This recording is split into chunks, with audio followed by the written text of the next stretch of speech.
Utilisez votre imagination et manipulez les cartes transparentes d'Imagine pour faire deviner des énigmes. Une seule limite, votre créativité.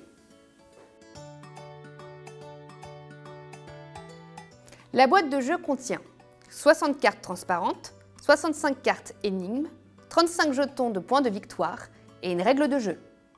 Gagnez le plus grand nombre de points en devinant et en faisant deviner des énigmes à l'aide des cartes transparentes.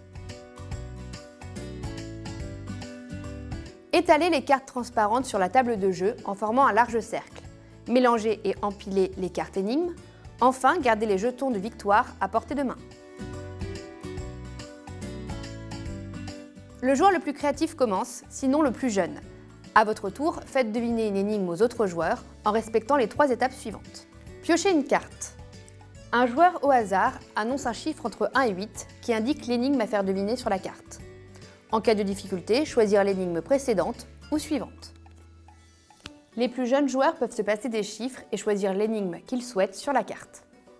Annoncez à voix haute l'indice de l'énigme. Par exemple, ici personnage, pour faire deviner Roméo et Juliette. Faites deviner votre énigme en utilisant autant de cartes transparentes que vous le souhaitez.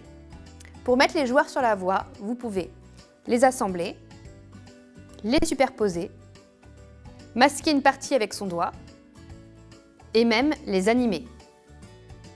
Tous les moyens sont bons pour vous faire comprendre tant que vous respectez les règles suivantes.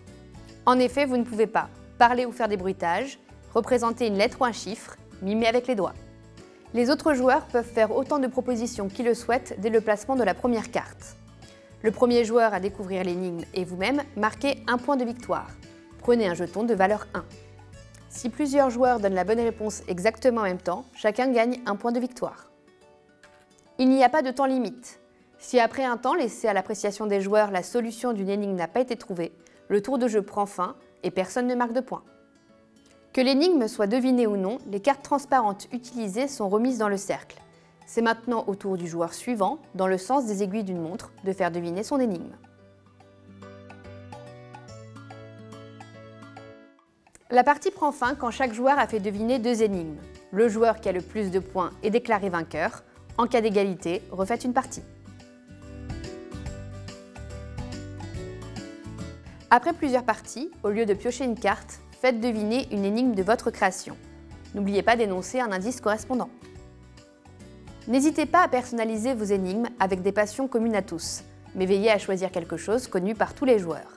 Et maintenant, à vous d'imaginer.